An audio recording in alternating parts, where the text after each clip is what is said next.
இந்த தெரு முனையில பிள்ளையார் கோயில்ல நீங்க சாமி கும்பிடும் போது முன்னு சாமி கும்பிட்டீங்களே, நல்லா இருந்துச்சுங்க. ஒரு காலத்துலலாம் அந்த பையனும் அந்த எதிர் வீட்டுல இருக்கானே அந்த பையனும் லவ் பண்றாங்களா அப்படிமா.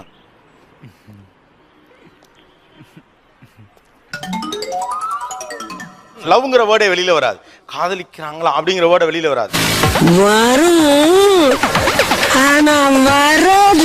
அட சொட்ட தலையா சொன்னதே திரும்ப திரும்ப சொல்றானே, என்ன வியாதி உனக்கு? என் ஃப்ரெண்டு இவனை லவ் பண்றான் அப்படின்னுட்டு ஸ்கூல்ல நடக்கிறதோ காலேஜ்ல நடக்கிறதோ. ஒரு ஃப்ரெண்டு 2 அண்ணனுக்கு சமம், 4 தம்பிகளுக்கு சமம். லவ்னு வந்துட்டா 100 மாமாக்களுக்கு சமம். பேரண்ட்ஸ் கிட்ட வந்து டிஸ்கஸ் பண்றாங்க, சாதாரணமா பேசுறாங்க. சாதாரணமா ஓகே, இது மாதிரி தான் நான் கேக்குறேன். இந்த பையன் நான் வெளியே சொன்னா என் நிலைமை யோசிச்சு பாறா.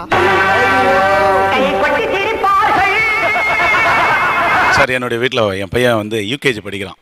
5 வயசு தான் ஆகுது. 2 பறவைங்க உட்காந்துருக்கு. அப்பா அது 2 லவ் பண்ணுதுப்பா. பொறுப்பு இல்லாம இருக்கிறானா அப்படியே ஜாடையா சொல்லிட்டு போறாராம். லவ் பண்றா போல இருக்கு. நல்ல மகாலட்சுமி இருக்கு. ஸ்மைல் பண்ணுவாங்க, ஹீரோவும் ஸ்மைல் அம்மா அம்மா அவங்க 2 பேரும் லவ் பண்றாங்கம்மா.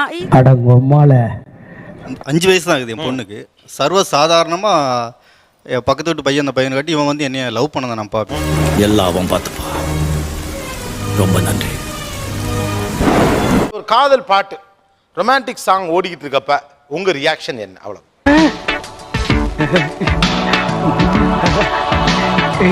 அது அடுத்த நிமிஷம் அந்த காட்சி போயிட போகுது. அப்படி நம்ம ஆஃப் பண்ணாட்டி கூட அவங்க வேற எங்கேயோ அதை போய் பார்க்க தான் போறாங்க. எல்லாம் டெக்னாலஜி. அவங்க பார்க்கட்டும்னு சொல்லிட்டு நான் வெளியே வந்துடுவேன் சார். அவங்க வேணா பார்த்துட்டு நீ எந்திரிச்சு போயிருவீங்களா? ஓ, நீ அப்படி வரியா? இல்லனா குழந்தைய வந்துட்டு ஏதாவது வெளியில போய் இதை எடுத்துட்டு வா அப்படின்னு சொல்லிட்டு வெளியில அந்த டைம்ல வந்து சீட் எடுத்து கொடு. ஏண்டா டேய், இம்புட்டு காண்ட கிளிய பறக்க விடுறதுக்காண்டி ஒரு மனுஷனை கொண்டாந்து பிடிச்சு கூண்டு கடிச்சு பிசினஸ் பண்ற. சார், அந்த காலத்துல லவ் வந்து அவர் அப்பா கிட்ட நம்ம சொல்லும் போதே அவங்க வந்து வில்லன் மாதிரி பாப்பாங்க. காதல் கல்யாணம் கேக்குதா? இதோ தேவுடா தேவுடா ஏழு மேல தேவுடான்னு சோலோ சாங் தான் உனக்கு. என்னோட லவ் எங்க வீட்டுல தெரியப்படுத்தணும்னு நினைக்கும் போது முதல்ல என் ஃப்ரெண்ட்ஸ் லவ் எல்லாம் சொல்லி பார்த்தேன். போங்கடா லவ்டிங்கப்பா.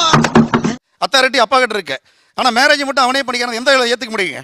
ஆளாளுக்கு பெரிய நீங்க தான் பெரிய அறிஞர்கள். பிறக்கும் போதே 6-7 மூளை வச்சு உங்களுக்கு படைச்ச மாதிரியும் நாங்கெல்லாம் களிமண் நம்ம வச்சிருக்கிற மாதிரி மண்டைக்குள்ள. எங்க ஒய்ஃப் என்னுடைய பையனுக்கு 1.5 வருஷம் தாய்ப்பால் கொடுத்து வளர்த்தனாங்க. Master next rest.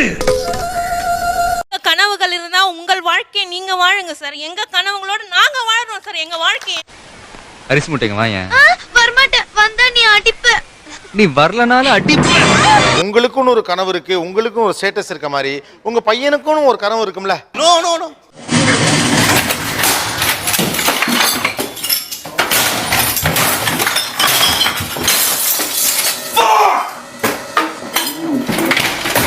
இல்லாத ஒரு இடத்துல போயிட்டு அவன் எப்படி வாழ்க்கை நடத்துவான்? வசதி இல்லாத குடும்பத்தில் உள்ள பெண்ணுக்கு நல்ல மனசுல நீங்க எப்படி சார் சொல்லலாம்? நானும் பொம்பளை புள்ளையா அடுக்கு ஒடுக்குமா இருக்கலாம்னு பாக்குறேன். என்ன கடுப்பேத்தனே. நான் லவ் மேரேஜ் தான் பண்ணிருக்கேன். இன்னைக்கு என் மாமனார் குழந்தை பிறந்ததுக்கு அப்புறம் தான் எங்க வீட்டுக்கு வராரு. நான் சாப்பாடு என்ன ஏனா தோணா நான் போறேன். நான் சொல்ல எங்க அப்பா ரொம்ப விவரமான பொண்ணாவும் இருக்கு. ரொம்ப விவரமான பொண்ணு தான். எங்களை பார்த்து 22 வயசுல உங்களுக்கு எது கல்யாணம் நீங்க கேக்குறீங்க? நியாயமான கேள்வி. ஒரு அப்பா அம்மா கேட்க வேண்டிய கேள்விதான் இது.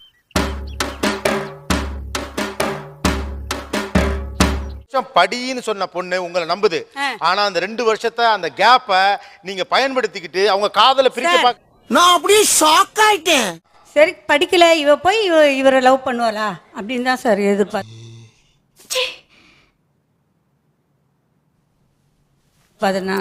இப்போ நல்ல மாப்பிள்ளைனா அப்ப நான் நல்ல மாப்பிள்ளை இல்லையா? போமா. கல்யாணம் முடிஞ்ச ஒரு சில வாரங்கள்லயே அவங்க வாயாலேயே நானே தெரிந்தா கூட இந்த மாதிரி மாப்பிள்ளை வந்திருக்க கிடைச்சிருக்காதுன்னு அவங்க சொன்னாங்க. இல்ல நான் கெட்டவன் தான்டா, ஆனா கொஞ்சம் கெட்டவன். கொஞ்சம் நல்லவன் தான்டா, ஆனா ரொம்ப நல்லவன் இல்ல, அவ்வளவுதான். எங்க தலையில டவுனா இருக்குன்னு சொல்லிட்டு ஃபீல் பண்ணாதீங்க. நாளைக்கு நான் ஏந்திச்சு கிடையாது அப்படின்னு. என்ன சின்ன படத்தமா இருக்கு ராஸ்கல். யார்கிட்ட வந்து விளையாட்டு காட்டிக்கிட்டீங்க? 10 பைசா போடா. சர்டிபிகேட்டை எரிச்சோம். சர்டிபிகேட் எரிச்சிட்டீங்க. அவ படிச்ச அவ வீட்டை கைட்டி படிச்சா. நான் ஒரு பரதேசி, என்ன சுத்தி ஏகப்பட்ட பரதேசி.